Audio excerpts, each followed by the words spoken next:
Welcome to World War Z. I've been a massive fan of zombies for as long as I can remember, so it was a no-brainer for me to pick this up, and this is going to be like a first impressions type video, which I don't normally do, but if there's suggestions for other video types, then let me know in the comments, and without further ado, let's get into it.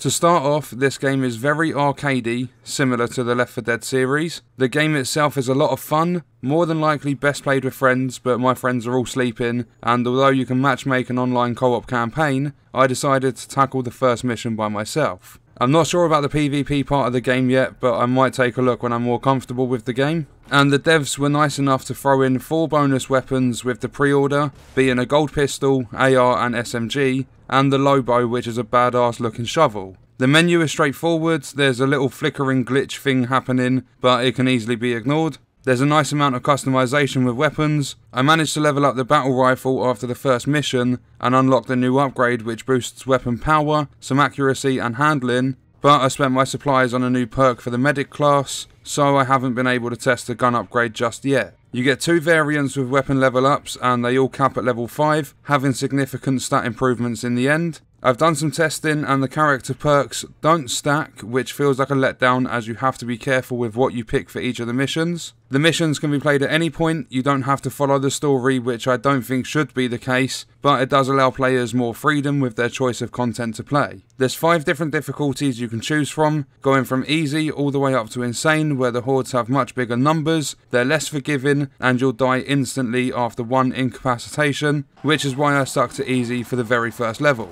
They recommend level 5 for normal difficulty, 15 for hard, and each one after recommends an extra 5 levels going up to level 25 for insane difficulty.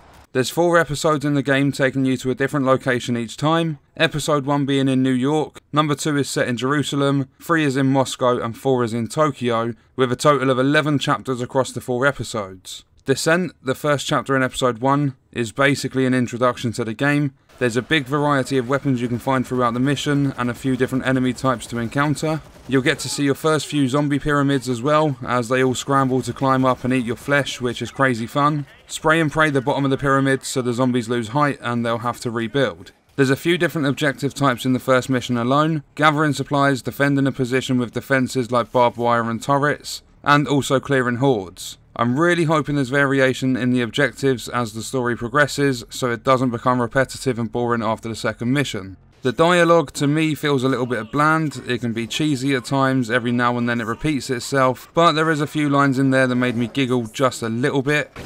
Crazy son of a bitch with a train! Boop, boop. The controls are like your standard shooting game, minus it being RB on Xbox to melee, and LB to use equipment, although there's customization with that as well, including switching bumpers and triggers around so you can play with a control layout that better suits you. The graphics are great for a game like this. There's 16 characters in total, each with their own backstory which is unlockable by completing a level with them. There's 27 weapons at your disposal and 8 pieces of equipment. 6 different character classes, each with unique perks, unlocking every level up to the max character level of 30. Overall, this is a lot of fun so far, and I'm sure it's going to give more of a challenge when I'm at a high enough level to take on tougher difficulties. The game has a lot of replayability if you're interested in a game of this type, but that's my opinion and that's my first impressions of the game. I'm also interested to know what you think of it, so let me know in the comments. I hope you enjoyed the video. Thank you for watching.